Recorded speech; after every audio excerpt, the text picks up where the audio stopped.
রাজশাহীতে গভীর নলকূপের পড়া শিশু সাজিদ বেঁচে নেই। মানিকগঞ্জ শহরে 2 দফায় ককটেল বিস্ফোরণ। তফসিল ঘোষণার পর নেতাকর্মীদের যে আহ্বান জানালেন জামায়াত আমির। ইলেকট্রিক ভেন্টিলেটর সাপোর্টে খালেদা জিয়া, চলছে ডায়ালাইসিস।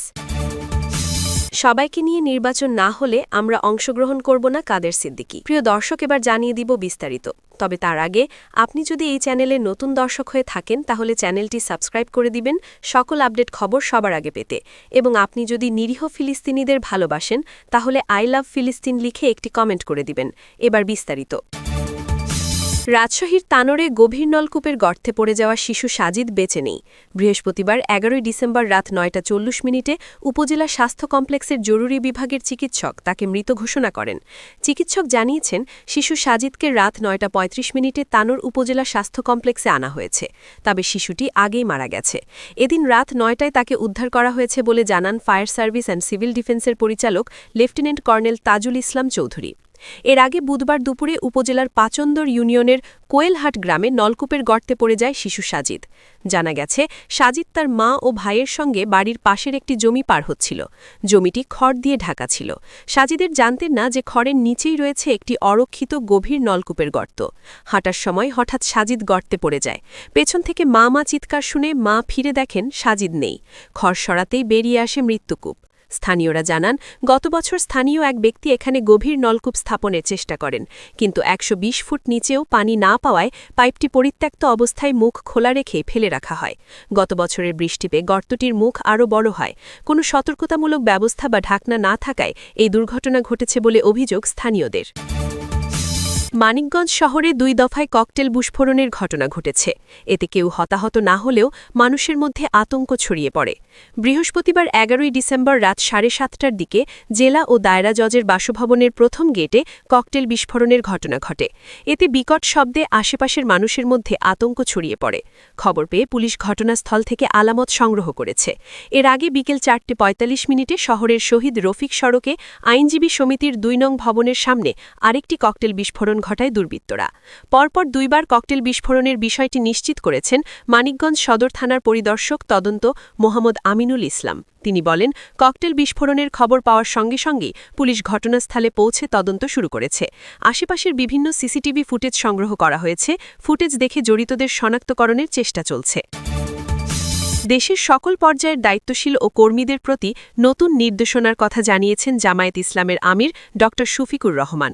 শুক্রবার 12 ডিসেম্বর সকাল 7টায় নিজের ভেরিফাইড ফেসবুক পেজে একটি পোস্ট করে তিনি এই আহ্বান জানান। পোস্টে ড শফিকুর রহমান লেখেন, বৃহস্পতিবার 11 ডিসেম্বর আগামী ত্রয়োদশ জাতীয় সংসদ নির্বাচনের তফসিল ঘোষণা করা হয়েছে। স্বাগতম। ঘোষিত এই নির্বাচনকে সুষ্ঠু ও সফল করার জন্য যৌক্তিক সব ধরনের সহযোগিতার জন্য আমরা প্রস্তুত। দলীয় নেতাকর্মীদের আহ্বান জানিয়ে লিখেছেন, ঘোষিত আরপো অনুযায়ী 48 ঘণ্টার মধ্যে বিভিন্ন প্রচার উপকরণ নিজ দায়িত্বে সরিয়ে নেওয়ার জন্য দেশের সকল পর্যায়ের দায়িত্বশীল ও কর্মীদের প্রতি আহ্বান জানাই। বিএনপির চেয়ারপারসন ও সাবেক প্রধানমন্ত্রী অসুস্থ বেগম খালেদা জিয়ার স্বাস্থ্যের সর্বশেষ অর্থাৎ দুপুর 1টার তথ্য জানিয়েছে এভারকেয়ার হাসপাতাল কর্তৃপক্ষ। বৃহস্পতিবার 11 ডিসেম্বর খালেদা জিয়ার চিকিৎসায় গঠিত মেডিকেল বোর্ডের পক্ষ থেকে অধ্যাপক ডাক্তার শাহাবুদ্দিন তালুকদার স্বাক্ষরে পাঠানো একটি বিজ্ঞপ্তিতে বলা হয়, হাসপাতালে চিকিৎসকদের নিবিড় পর্যবেক্ষণে রয়েছেন খালেদা জিয়া। তবে খালেদা জিয়াকে নিয়ে কোনো অনুমান নির্ভর সংবাদ না করার অনুরোধ করা হয়েছে।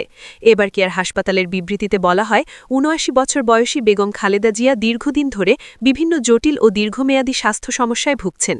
এর মধ্যে রয়েছে লিভার সংক্রান্ত জটিলতা, কিডনি সংক্রান্ত জটিলতা, হৃদরোগ, উচ্চ রক্তচাপ, ডায়াবেটিস, আর্থ্রাইটিস ও ইনফেকশনজনিত সমস্যা, যেগুলোর চিকিৎসা তিনি দীর্ঘদিন ধরে পেয়ে আসছেন। এবার নিজ বাসভবনে অবস্থানকালে তার শ্বাসকষ্ট, কাশি, জ্বর এবং শারীরিক দুর্বলতা দেখা যায়। কিন্তু ক্রমেই শারীরিক অবস্থার অবনতি হলে 23 নভেম্বর তাকে এভারকেয়ার হাসপাতালে ভর্তি করা হয়। ভর্তি পরবর্তী পরীক্ষা নিরীক্ষায় তার ফুসফুস, হৃদযন্ত্র ও কিডনির অবস্থার দ্রুত অবনতি পরিলক্ষিত হওয়ায় তাকে তাৎক্ষণিকভাবে কেবিন থেকে উন্নত চিকিৎসা ও নিবিড় পর্যবেক্ষণের লক্ষ্যে ক্রিটিক্যাল কেয়ার ইউনিট অর্থাৎ সিসিইউতে স্থানান্তরিত করা হয়।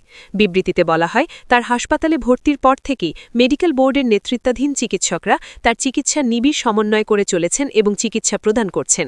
এখন পর্যন্ত তার ফুসফুসের অবস্থার উন্নতির দিকে, তবে কিডনি ও হৃদযন্ত্রের সমস্যা যথাযথ রয়েছে। এছাড়া তার লিভার ও রোগ প্রতিরোধ ক্ষমতারও সমস্যা রয়েছে। বিবৃতিতে বলা হয় খালেদা জিয়ার স্বাস্থ্য নিয়ে যথাসম্ভব পূর্ণাঙ্গ যত্ন গ্রহণ করা হচ্ছে, তবে খালেদা জিয়াকে নিয়ে কোনো অনুমান নির্ভর সংবাদ না করার অনুরোধ করা হয়েছে। কৃষক শ্রমিক জনতা লীগের প্রধান বঙ্গবীর আব্দুল কাদের সিদ্দিকী বীরোত্তম বলেছেন, সবাইকে নিয়ে নির্বাচন হলে কৃষক শ্রমিক জনতা লীগ নির্বাচনে অংশগ্রহণ করবে। যদি দেশের সংখ্যাগরিষ্ঠ মানুষ বাদ থাকে, শুধু বিএনপি, এনসিপি, জামায়াত নির্বাচনে অংশগ্রহণ করে, তাহলে 20% মানুষও ভোট দিতে যাবে না। সে ভোটে আমরাও যাব না। বৃহস্পতিবার বিকেলে টাঙ্গাইল শহীদ স্মৃতি পৌর উদ্যানে কাদেরিয়া বাহিনীর আয়োজনে টাঙ্গাইল হানাদার মুক্ত দিবস উপলক্ষে মুক্তিযোদ্ধাদের সভায় তিনি এসব কথা বলেন। প্রধান উপদেষ্টাকে উদ্দেশ্য করে কাদের সিদ্দিকী বলেন, আপনাকে চিনতে পারি নাই। আমার আগে আপনাকে শেখ হাসিনা চিনেছে, দেশের মানুষ চিনেছে। শেখ হাসিনার অন্যায় বঙ্গবন্ধুর অন্যায় নয়, শেখ হাসিনার অন্যায় আওয়ামী লীগের অন্যায় নয়, মুক্তিযুদ্ধের অন্যায় নয়। এই আওয়ামী লীগকে জন্ম দিয়েছেন শেখ মুজিব, শামসুল হক। শেখ হাসিনা জন্ম দেন নাই। শেখ হাসিনার বিচার করবেন ভালো কথা, কিন্তু আওয়ামী লীগের বিচার করবেন তা পারবেন না। আইয়ুব খান পারে নাই, ইয়াহিয়া খানও পারে নাই, আপনারাও পারবেন না। আওয়ামী লীগের যারা দোষী, যারা অন্যায় করেছে, তাদের বিচার করেন, কিন্তু সবাই তো দোষ করে নাই।